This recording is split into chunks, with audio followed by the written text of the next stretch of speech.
وحدہ لا شریک لہ واشہد ان محمدا عبدہ ورسولہ اللہم صلی علی محمد وعلی آل محمد کما صلیت علی ابراہیم وعلی آل ابراہیم انک حمید مجید اللہم بارک علی محمد وعلی آل محمد کما بارکت علی ابراہیم وعلی آل ابراہیم انک حمید مجید اما بعد فإن احسن الحدیث کتاب اللہ وخیر الہدی ہدی محمد صلی اللہ علیہ وسلم وشر الامور محدثاتها وكل محدثة بدعة وكل بدعة ضلالة وكل ضلالة في النار ربی اشرح لي صدری ويسر لي أمري واحلل عقدة من لساني يفقهوا قولي ربی زدنی علما اعوذ باللہ من الشیطان الرجیم بسم اللہ الرحمن الرحیم ورفعنا لك ذکرک وقال الشاعر حسنت جمیع خصالہ صلو علیہ وآلہ۔ اللہ احکم الحاکمین کے لیے ہمہ قسم کی تعریفات، تسبیحات اور بابرکت کلمات خاص ہیں۔ وہ ذات اعلیٰ و بالا جو ہر قسم کے عیوب و نقائص سے پاک، مبرہ اور منزہ ہے۔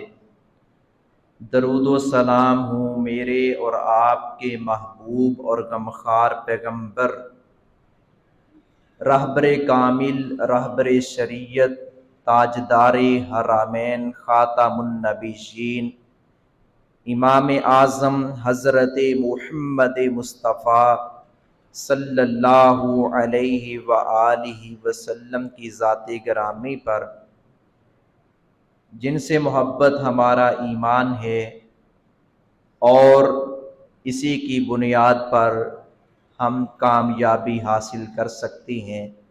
اس کے بغیر کامیابی مشکل ہی نہیں، ناممکن ہے۔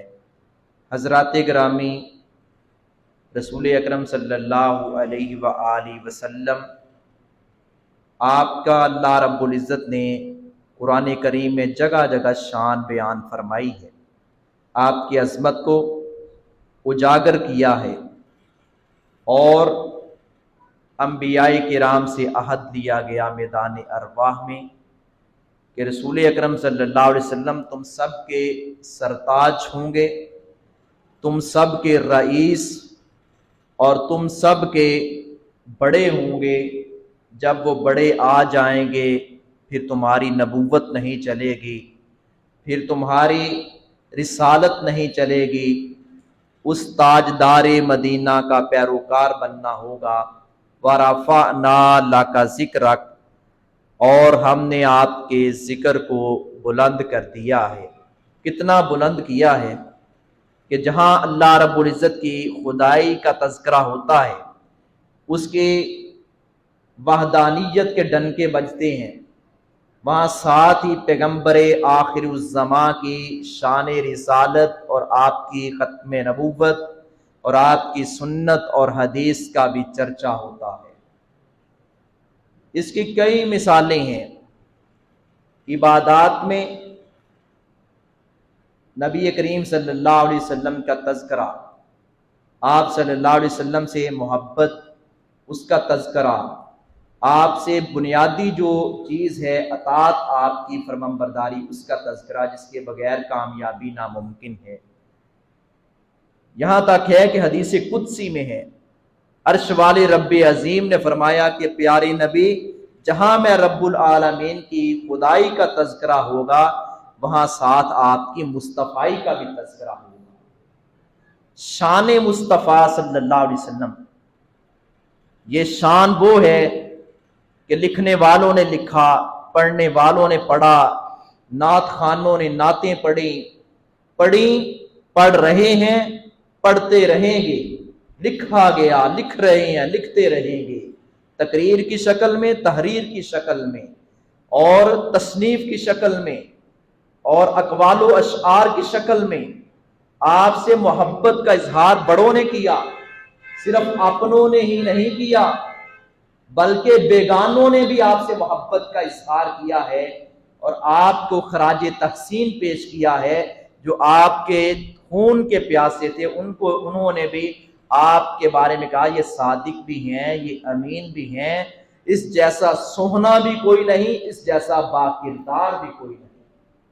وہ نبی رحمت صلی اللہ علیہ وسلم کہ قاضی سلیمان سلمان منصور پوری رحمہ اللہ نے سیرت کی معتبر ترین اور عالمی شہرت یافتہ اور مستند کتاب رحمت للعالمین کے اندر لکھا، پیارے نبی صلی اللہ علیہ وسلم کی شان بیان کرتے ہوئے کہ باپ کا نام عبداللہ، والدہ کا نام آمینہ، دایا کا نام حلیمہ۔ بڑا خوبصورت نقطہ بیان کرتے ہیں، جس نے عبودیت کے خون سے پرورش پائی ہو، جس نے امن کی گود حاصل کی ہو، جس نے حلم کا، حضرت حلیمہ سعدیہ تھی آپ کو دودھ پلانے والی، جس نے حلم کا دودھ پیا ہو، وہ محمد نہیں ہوگا تو پھر اور کون ہوگا؟ محمد کا معنی پھر تعریف کیا گیا، جس کے خون کے اندر غیرت و حمیت، جس کا چہرہ بھی نورانی، جس کا کردار بھی بے مثل اور بے مثال، پھر اسے کہتے ہیں محمد صلی اللہ علیہ وسلم۔ محمد کا معنی ہے تعریف کیا گیا، اور اس نام پہ بھی آپ نے سن رکھا ہے بارہا، تعجب کیا سرداروں نے کہ بچوں سے غلطیاں ہو جاتی ہیں، کوتاہیاں ہو جاتی ہیں، تو یہ اس کا نام محمد رکھا ہے، اتنا بڑا نام رکھا ہے صلی اللہ علیہ وسلم۔ تو کہنے والوں نے کہا، سردار عبد المطلب نے، جو آپ کے دادا تھے، انہوں نے کہا دیکھو تو صحیح۔ جب دیکھا تو کہنے لگے واقعتاً اس چہرے پر نام چچتا ہے تو محمد ہی چچتا ہے صلی اللہ علیہ وآلہ وسلم۔ وہ ہمارے محبوب جن کے بارے میں سیدہ عائشہ نے فرمایا تھا، لنا شمس وللآفاق شمس وشمسی خیر من شمس السماء۔ ماں عائشہ نے فرمایا تھا، ایک آسمان کا سورج ہے اور ایک ہمارا سورج ہے، اور ہمارا سورج آسمان کے سورج سے بہتر ہے۔ شمس السماء تطلع بعد فجر والشمس طالع بعد العشاء۔ آسمان کا سورج صبح فجر کے بعد طلوع ہوتا ہے، ہمارا سورج عشاء کو مغرب کے بعد، شام کے بعد طلوع ہوتا ہے۔ اور کہنے والے نے اس بات کو آگے بڑھایا یوں کہ آسمان کا سورج کل قیامت کے دن بے نور ہوگا، اور یہ محمد مصطفیٰ صلی اللہ علیہ وسلم، جن کو عرش والے رب عظیم نے سراجم منیرہ کہا ہے، چمکتا ہوا سورج، یہ قیامت کے دن بھی روشن اور منور ہوگا۔ ایک وہ سورج ہے، ایک سیدہ عائشہ کے حجرے کا سورج ہے، جسے ہمارے محبوب کہتے ہیں محمد صلی اللہ علیہ وسلم۔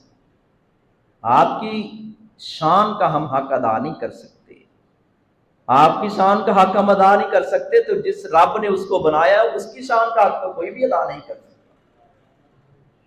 آپ صلی اللہ علیہ وسلم کی نعت پڑھنا بڑے اعزاز کی بات ہے، سعادت کی بات ہے کہ ہم بابرکت کلمات بولتے ہیں اور اپنے لیے اعزاز سمجھتے ہیں کہ محبوب کے بارے میں ہم نعت پڑھیں، ہم محبوب کی تعریف کریں کہ ہمارے محبوب با کمال ہیں اور آپ جیسا کوئی آیا نہیں، آئے گا بھی نہیں۔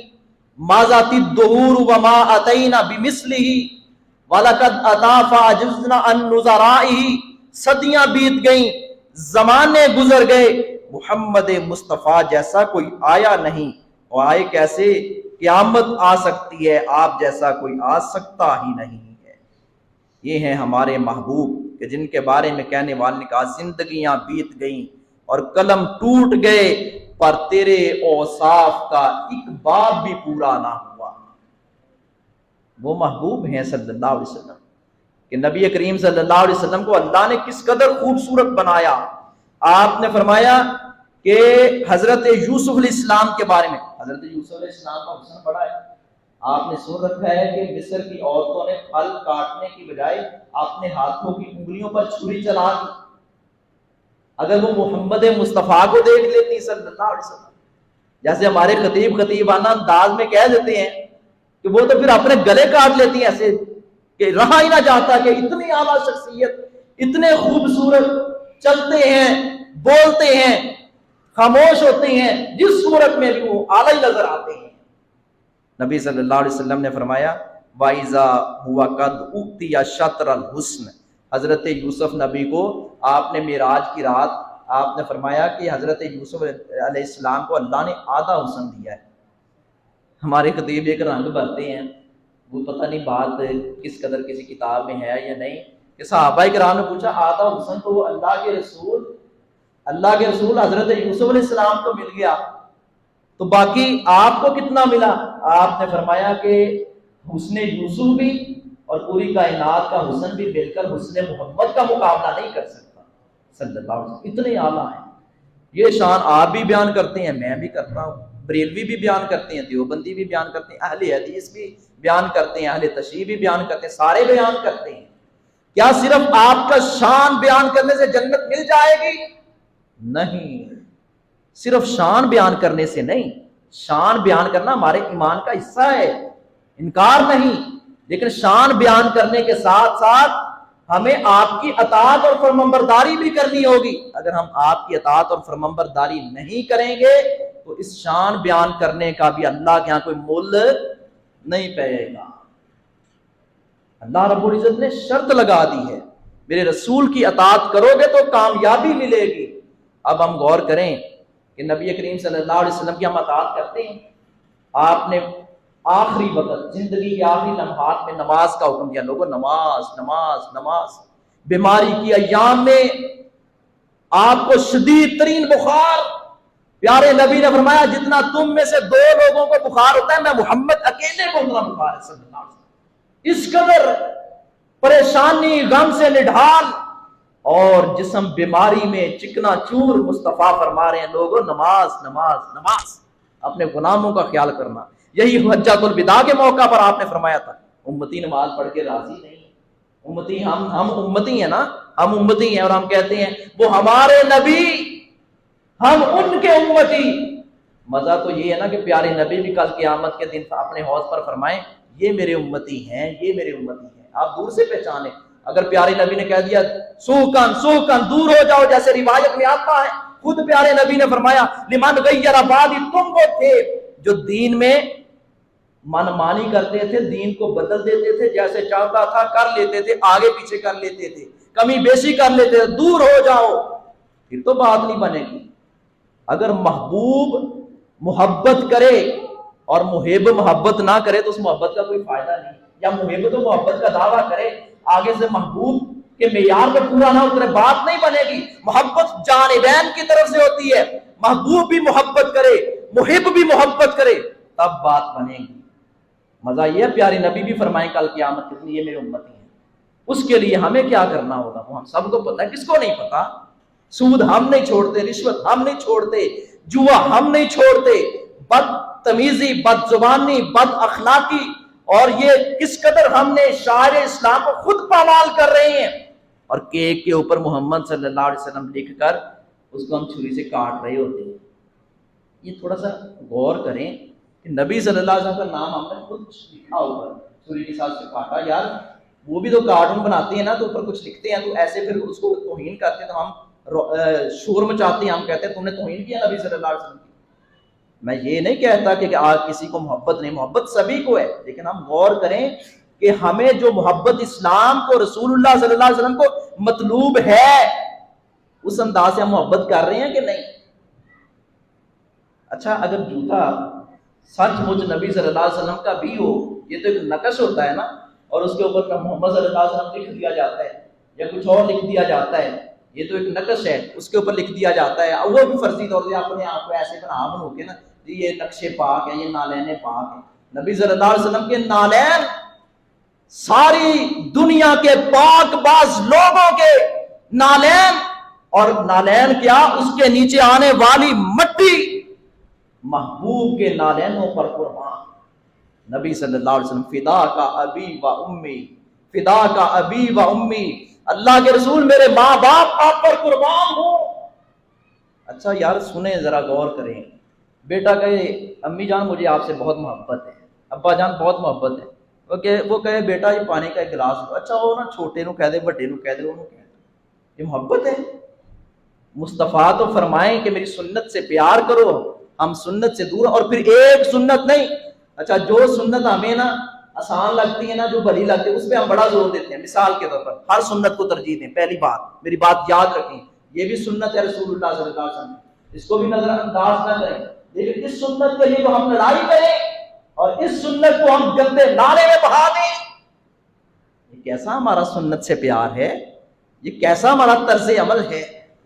یارو اگر سچ مچ بھی نبی صلی اللہ علیہ وسلم کا نالین ہو تو اس پر کیا محمد صلی اللہ علیہ وسلم لکھنا جائز ہے؟ اور پھر استقبال کے لیے ایسے اس کو ایسے لٹکانا جائز ہے؟ یہ ہم تھوڑا سا سوال اپنے اوپر کرتے ہیں۔ میں کسی کے اوپر کوئی فتویٰ نہیں لگاتا، میں طالب علم ہوں۔ ہم غور کریں، ہم ضد کو چھوڑ کر، تعصب کو چھوڑ کر، وہ مولانا کہتے ہیں میں نے ایک شخص سے پوچھا یار جو رسول اللہ یہ اذان سے پہلے جو پڑھا جاتا ہے نا کلمات، درود شریف پڑھا جاتا ہے، حالانکہ درود کے بڑے فضائل ہیں، درود کا منکر تو مسلمان بھی نہیں ہے، لیکن کیا نبی صلی اللہ علیہ وسلم نے حضرت بلال کو یہ تلقین کی تھی، یا حضرت ابو محذورہ جو آپ کے مقرر کردہ اذان اپنا مؤذن تھے، کیا انہوں نے پڑھا ہے؟ کئی لوگ کہتے ہیں، ایک مولانا کہتے ہیں میں نے کہا حوالہ دیں، آپ دکھائیں کہاں پڑھا ہے رسول اللہ صلی اللہ علیہ وسلم، آپ نے تلقین کی ہے، حکم دیا ہے؟ وہ کہتے لکھے دی کیڑی گل ہے، پڑھے دی کیڑی گل ہے، تو ساڑنے دے آنا۔ یہ ضد، یہ تعصب ہم چھوڑیں، یہ بچوں والی باتیں ہم چھوڑیں۔ میں نے عرض کیا تھا ایک خوشی بچوں کو ہوتی ہے، ایک بڑوں کو خوشی ہوتی ہے، ہمیں بڑوں والی خوشی ہونی چاہیے۔ پیغام اس شخصیت کا کیا ہے، رسول اللہ کا مشن کیا تھا؟ جشن نہیں، مشن تھا جہالت کا خاتمہ ہو جائے، مشن تھا کہ ہم نفرتوں قدورتوں کا خاتمہ کر دیں۔ یہ مشن تو ہم نے ترک کر دیا، اور ہمارے جشن جو ہیں وہ ختم ہونے کا نام نہیں لیتے، اور ہم لڑتے ہیں جھگڑتے ہیں ایک دوسرے سے۔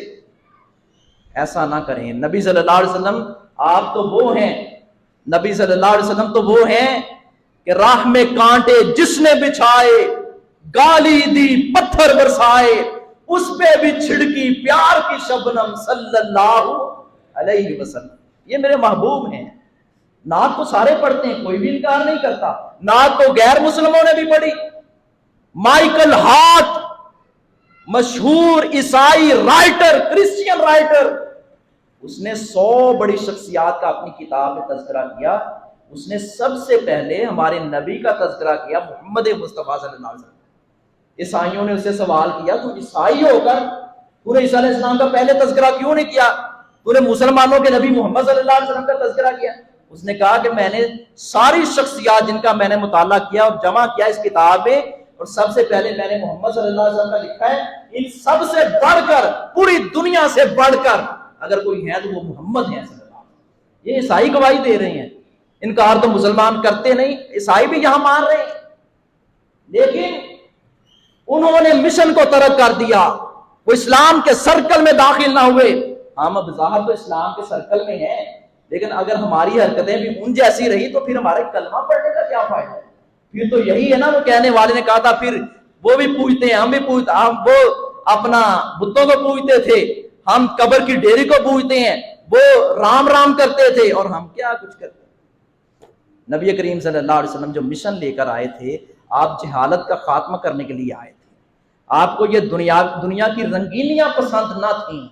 آپ نے فرمایا تھا مسجد بہترین جگہ، بازار بدترین جگہ۔ ذرا غور کریں، اگر ہم اس طرح بات کرتے ہیں مسجد بہترین جگہ، بازار بدترین جگہ، اس طرح کی بات کرتے ہیں، پھر وہ کہتے ہیں نا جی دیکھو جی آپ فرقہ واریت کی بات کرتے ہیں۔ اللہ کے بندو، میں نے حدیث کی بات کی ہے۔ اب سنیے، اب تو ایسے ہے کہ ماشاءاللہ مارکیٹ میں لا حول ولا قوت الا باللہ، مارکیٹ میں اب دلائل آ رہے ہیں قرآن و حدیث سے رسول اللہ صلی اللہ علیہ وسلم میلاد ثابت ہو رہا ہے۔ وہ کیسے؟ میں نے عرض کیا تھا نا کہ نبی صلی اللہ علیہ وسلم ہر سوموار کا روزہ رکھا کرتے۔ آپ سوموار کے دن پیدا ہوئے، آپ کی تاریخ ولادت میں تو اختلاف ہے لیکن دن میں اختلاف نہیں ہے، سب کے نزدیک سوموار کو پیدا ہوئے، آپ سوموار کو روزہ رکھا کرتے تھے۔ اللہ کے رسول آپ سوموار کو روزہ رکھتے ہیں، آپ نے فرمایا میں اس دن پیدا ہوا ہوں اور اسی دن مجھے مبعوث کیا گیا۔ اور ایک روایت میں آتا ہے کہ نبی صلی اللہ علیہ وسلم نے فرمایا سوموار اور جمعرات 2 دن ایسے ہیں کہ اللہ کے حضور لوگوں کے اعمال پیش ہوتے ہیں۔ میں چاہتا ہوں میں روزہ سوموار اور جمعرات کو اس لیے رکھتا ہوں کہ میرے اعمال جب اللہ کے حضور جائے تو میں روزہ دار ہوں۔ یہ فرضی روزہ تو نہیں ہے لیکن رکھیں تو اجر بڑا ہے۔ اچھا کہا جاتا ہے جی وہ دیکھو صحابہ کرام نے نا روزہ نبی صلی اللہ علیہ وسلم نے روزہ رکھ کر اپنا میلاد منایا ہے تو ہم بھی تو خوشی کرتے ہیں نا بھائی، پھر نبی صلی اللہ علیہ وسلم نے روزہ رکھا ہے ہم بھی روزہ رکھیں، بات تو یہاں بنے گی نبی کریم صلی اللہ علیہ وسلم کی۔ اور اسی طرح اللہ رب العزت نے فرمایا قل بفضل اللہ وبرحمتہ فبذلک فلیفرحوا۔ قرآن کہتا ہے اللہ رب العزت نے فرمایا کہ تم پر اللہ نے فضل کیا ہے، تم اللہ کے فضل اور اس کی رحمت سے خوش ہو جاؤ۔ اب اس فضل سے مراد کیا ہے خوش ہو جاؤ؟ اس کی تعویل کی گئی کہ نبی صلی اللہ علیہ وسلم، اس کی تعویل قرآن کی آیت کی تعویل اپنی طرف سے یہ کی گئی کہ نبی صلی اللہ علیہ وسلم کا میلاد یہاں سے منانا جائز ہے، جبکہ حضرت عبداللہ بن عباس جو مفسر قرآن ہے رسول اللہ صلی اللہ علیہ وسلم نے جس کو فرمایا تھا میری امت کے مفسر قرآن عبداللہ بن عباس ہیں، اور اسی طرح امام حسن بصری، امام ضحاک، امام قتادہ اور کئی ایک تفسیر قرطبی آپ پڑھ کر دیکھیں، انہوں نے اس آیت کے اندر لکھا ہے فضل اور رحمت سے مراد، فضل سے مراد نبی کریم صلی اللہ علیہ وسلم کے بارے میں جو اللہ رب العزت نے فرمایا فضل سے مراد قرآن ہے اور رحمت سے مراد اسلام ہے، اس پہ خوش ہو جاؤ۔ قرآن کریم کی آیات کا ترجمہ، تفسیر، احادیث وہ ہم اپنی طرف سے کریں گے تو ہم مجرم ٹھہریں گے۔ ہمیں انداز وہی اپنانا ہوگا جو رسول اللہ صلی اللہ علیہ وسلم کے صحابہ نے اپنایا اور جو حضرت عبداللہ بن عباس نے، عبداللہ بن مسعود نے، دیگر صحابہ کرام نے اور آپ کے اہل بیت اطہار رضوان اللہ علیہم اجمعین نے جو مطلب لیا ہے وہ مطلب لینا ہوگا۔ اگر اس سے ہٹ کر کوئی ہم اپنی طرف سے مطلب بنائیں گے تو ہم اللہ کے یہاں مجرم ٹھہریں گے۔ ہمارے نبی اعلیٰ شان والے، اس میں کوئی شک نہیں۔ حضرت عباس رضی اللہ تعالیٰ عنہ سے پوچھا گیا، نبی صلی اللہ علیہ وسلم نے پوچھا، کسی پوچھنے والے نے ایک دفعہ حضرت عباس سے نبی صلی اللہ علیہ وسلم کے بارے میں پوچھا آپ بڑے ہیں یا آپ کے یا نبی کریم صلی اللہ علیہ وسلم بڑے ہیں؟ حضرت عباس سے پوچھا گیا کہ آپ بڑے ہیں یا نبی صلی اللہ علیہ وسلم بڑے ہیں؟ حضرت عباس نے بڑی خوبصورت بات کی، کہا انا اکبر و انت، نبی کریم صلی اللہ علیہ وسلم کے بارے میں فرمایا انت اکبر و اکرم و انا اسن منکا، عمر میں بڑا ہوں، شان اور مقام میں رسول اللہ بڑے ہیں صلی اللہ علیہ وسلم۔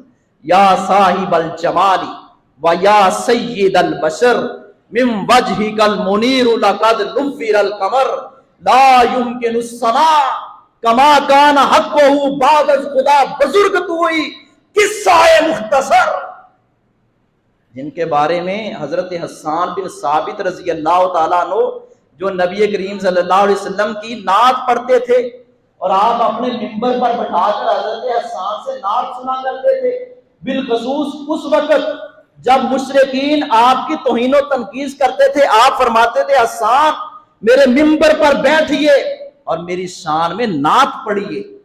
تو حضرت حسان نے پتہ کیا پڑھا، وَأَحْسَنَ مِنْكَ لَمْ تَرَ قَطُّ عَيْنٌ وَأَجْمَلَ مِنْكَ لَمْ تَلِدِ النِّسَاءُ، کہ آپ جیسا کسی آنکھ نے دیکھا نہیں، کسی ماں نے جنا نہیں۔ یہ ہے محبوب صلی اللہ علیہ وسلم۔ ایک صحابی ہیں، بڑی خوبصورت روایت سنا کر اپنی بات کو سمیٹتا ہوں۔ صحابی رسول ہیں ربیعہ بن کعب اسلمی رضی اللہ تعالیٰ، نبی صلی اللہ علیہ وسلم کے پڑوس میں رات گزارا کرتے تھے کہ پیارے نبی کو کوئی ضرورت ہوگی تو آپ میرے ذمہ کوئی کام لگائیں، اور ایک سے بڑھ کر ایک صحابہ کرام کی اہل بیت کی یہ خواہش ہوتی تھی کہ نبی صلی اللہ علیہ وسلم ہمیں کوئی کام سونپیں۔ یہ ہے فرق، یہ ہے اور یہ ہے معیار، یہ ہے معیار، یہ ہے پیروں اور مریدوں کا خوبصورت ایک تعلق۔ اور پیر ہمارے نبی ہیں، اور آپ سے بڑا پیر اور مرشد کوئی نہیں۔ پانی پیو پن کے، مرشد پڑھو چن کے، محمد مصطفیٰ کو ہم نے چن لیا ہے، اور اللہ نے چن لیا ہے۔ مصطفیٰ کا معنی یہی ہوتا ہے چنا گیا۔ تمام نبیوں میں سے اللہ نے محمد کو سب کا سرتاج بنایا ہے صلی اللہ علیہ وسلم، مصلیاً علی النبی المصطفیٰ وآلہ المستکملین الشرفا، یا ربی صلی وسلم دائماً ابدا علی حبیبک خیر الخلق کلہم، اللہم صلی علی محمد۔ ہم کہتے ہیں درود پڑھیں، ضرور پڑھیں، بار بار پڑھیں، مگر مسنون پڑھیں جو محمد مصطفیٰ نے سکھایا ہے صلی اللہ علیہ وسلم۔ نبی کریم صلی اللہ علیہ وسلم کے جو صحابی ہیں ربیعہ بن کعب اسلمی، آپ کے پڑوس میں رات گزارا کرتے تھے۔ ایک دن پیارے نبی نے فرمایا ربیعہ کوئی فرمائش ہے تو وہ فرمائش کرو، میں اللہ سے لے کر دیتا ہوں، میں اللہ سے لے کر دیتا ہوں۔ اچھا، میں نے وہ نقطے کی ایک بات عرض کرنے لگا تھا کہ آپ صلی اللہ علیہ وسلم پیر تھے نا، صحابہ مرید تھے، اور ہم بھی آپ کے مرید ہیں۔ ہم اس اعزاز سے محروم رہ گئے کہ آپ کے نالین مبارک اٹھانے سے محروم رہ گئے، آپ کی صحبت سے محروم رہ گئے، ہم آپ کی دعوت کرنے سے محروم رہ گئے۔